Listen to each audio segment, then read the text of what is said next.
लोकसभा निवडणुकांचे वारे जोरदार वाहत आहेत। प्रचाराची रणधुमाळी सर्वत्र पाहायला मिळते। चौथ्या आणि पाचव्या टप्प्याकरता आता मतदान देखील होणार आहे। 13 आणि 20 तारीख अतिशय समीप आलेली आहे।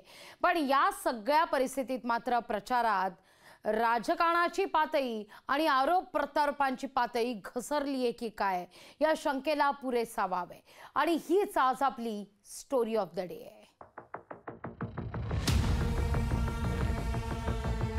ये इनके माथे पे लगा है,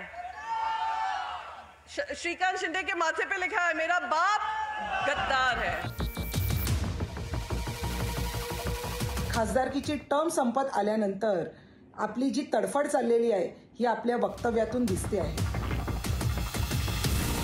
आईच्या खुशीवरती वार करणारी गद्दारांची अवलाद ही आमची असू शकत नाही।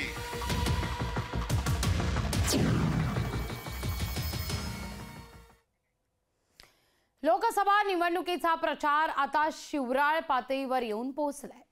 नेत्यांच्या कर्तृत्वावर प्रश्न विचारण्याऐवजी त्यांना थेट शिव्या दिल्या जात आहेत। नेत्यांच्या शिवराळ भाषेमुळे महाराष्ट्राच्या सुसंस्कृत राजकीय संस्कृतीला बट्टा लागलाय।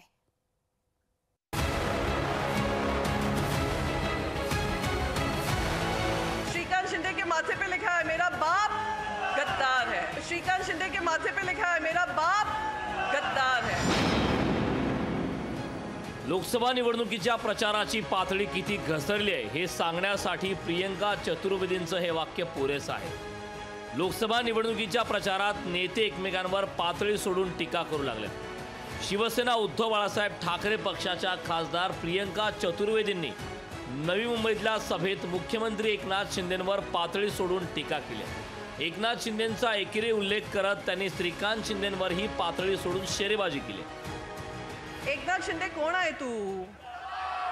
कौन आहे तू? गद्दार गद्दार ही रहेगा। एक पिक्चर आई थी, आपको याद होगी, दीवार। दीवार में वो अमिताभ बच्चन अपना हाथ दिखाते हैं, उस पे लिखा है मेरा बाप चोर है। ये इनके माथे पे लगा है, श्रीकांत शिंदे के माथे पे लिखा है मेरा बाप गद्दार है। शिवसेना नेत्यांनीही मग प्रियंका चतुर्वेदींच्या खासदारकीवरच प्रश्नचिन्ह उपस्थित केलंय। खासदारकी मिळवण्यासाठी प्रियंका चतुर्वेदींचं कर्तृत्व काय, असा सवालही त्यांनी उपस्थित केलाय। प्रिय चतुर्ताई, आपण खासदारकी कशी मिळवलेली आहे हे खरं तर तुम्ही लोकांना सांगितलं पाहिजेत। कारण मराठीचा गंध नसताना, कुठलंही कर्तृत्व नसताना, शिवसेनेशी संबंध नसताना देखील आपण खासदारकी मिळवली। आणि आता खासदारकीची टर्म संपत आल्यानंतर आपली जी तडफड चाललेली आहे ही आपल्या वक्तव्यातून दिसते आहे। प्रियंका चतुर्वेदींनी श्रीकांत शिंदेंवर टीका करताना सिनेमाचं उदाहरण दिलं। चतुर्वेदींवरही टीका करताना शिवसेनेनं एका सिनेमातल्या डायलॉगची आठवण करून दिली। तुम्ही दीवार चित्रपटाचं उदाहरण देताय, पण तुम्हाला आठवतंय सुनील शेट्टीचा गोपी किशन नावाचा एक सिनेमा होता, ज्याच्यामध्ये त्याचा मुलगा म्हणतो मेरे दो दो बाप। मग आम्ही तुम्हाला तेच म्हणायचं का? पण आमचे संस्कार आम्हाला ती परवानगी देत नाहीत। एकनाथ शिंदेंच्या निष्ठेवर शंका घेणाऱ्या प्रियंका चतुर्वेदींनीही खासदारकीसाठी पक्ष बदलल्याची आठवण शिवसेनेनं त्यांना करून दिली। प्रियंका चतुर्वेदींनी गद्दारीवरती बोलणं म्हणजे मी नाही त्यातली आणि कडी लावा आतली हा प्रकार। प्रियंका चतुर्वेदी, राज्यसभेच्या तिकिटासाठी काँग्रेस सोडून तुम्ही शिवसेनेमध्ये आलात आणि तुम्ही असं काय योगदान दिलं माहिती नाही की उद्धव साहेबांनी तुम्हाला लगेच तिकीट दिलं। उद्धव ठाकरेंनी हिंदुत्वासाठी केलेल्या गद्दारीला एकनाथ शिंदेंनी जशास तसं उत्तर दिलंय। त्यामुळे उद्धव ठाकरेंना शिंदेंना गद्दार बोलण्याचा नैतिक अधिकार नसल्याचा पलटवार संजय निरुपमांनी केला। बाठा से मैं डिमांड करूंगा कि आइंदा कभी भी शिवसेना के लोगों को, एकनाथ शिंदे, उनके विधायकों को, उनके मंत्रियों को या एकनाथ शिंदे के पुत्र को गद्दार कहने की हिमाकत न करें। दरअसल उन्होंने बाला साहब की इच्छा पूरी की और आपने जो गद्दारी की उस गद्दारी का बदला लिया है। सर कधीपासूनच खालवलेला आहे प्रत्येकाची। अहो स्तर काय, एकमेकांची बिस्तर लोक काढायला लागलेत। स्तर कसला खालवला आहे?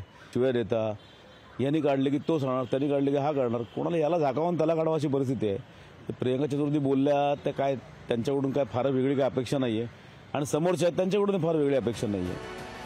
कोण गद्दार कोण खुद्दार हे निवडणूक निकालात जनता ठरवणार आहे, पण टीका करताना किमान कुणाचा आत्मसन्मान दुखावला जाणार नाही याची खबरदारी घेणं गरजेचं आहे. विकास मिरगणे, लोकशाही मराठी, नवी मुंबई.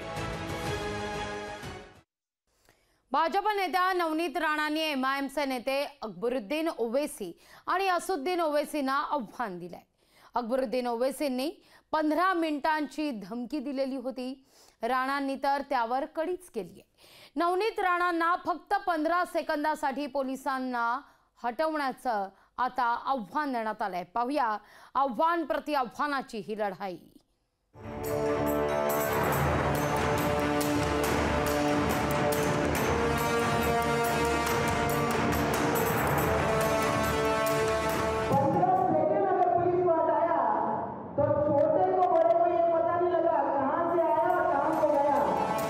भाजपचा नव हिंदुत्ववादी चेहरा म्हणून नवनीत राणांची ओळख होऊ लागली आहे.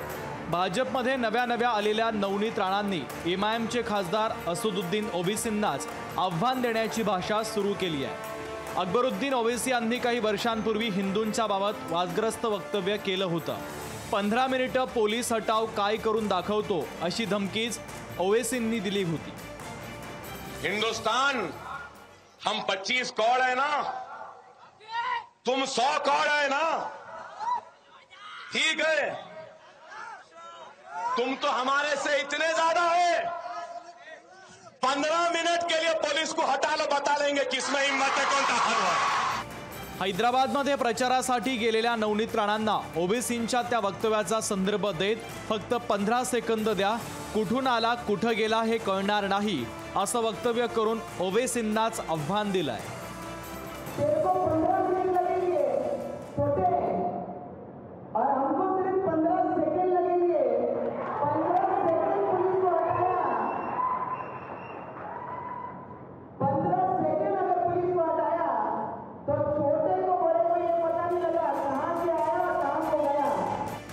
नवनीत राणांवर ओवैसी बोलणार नाही असं होणार नाही.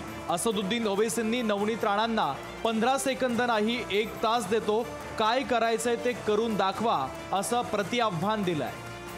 15 सेकंड दे दीजिए आप, बिल्कुल 15 सेकंड दे दीजिए. आप क्या करेंगे, अखलाक का हाल करेंगे, जैसा मुख्तार को किया वही करेंगे, या पीलू खान या फिर अपना रकबर, बिल्कुल आप दे दीजिए. मोदी जी के पास इख्तियार है, दे दीजिए 15 सेकंड. 15 सेकंड ने बोल के 1 घंटा ले लीजिए ना. हम भी देखना चाह रहे हैं कि आप में कितनी इंसानियत अभी बाकी है या नहीं है. करिए, कौन डर रहा है. नवनीत राणा काय किंवा ओवैसी बंधू काय, दोन्ही बाजूचे नेते मतांच्या ध्रुवीकरणासाठी जहरी भाषणं ठोकण्यात तरबेज आहे. जातीय तेढ वाढवणारी वक्तव्य करून काही मतं मिळत असतील, पण त्या मतांच्या मोहात सामाजिक वीण मात्र उसवली जाते आहे. याकडे कुणीही लक्ष देत नाही हे खेदानं म्हणावं लागेल. मिलिंद सागरे, लोकशाही मराठी, मुंबई.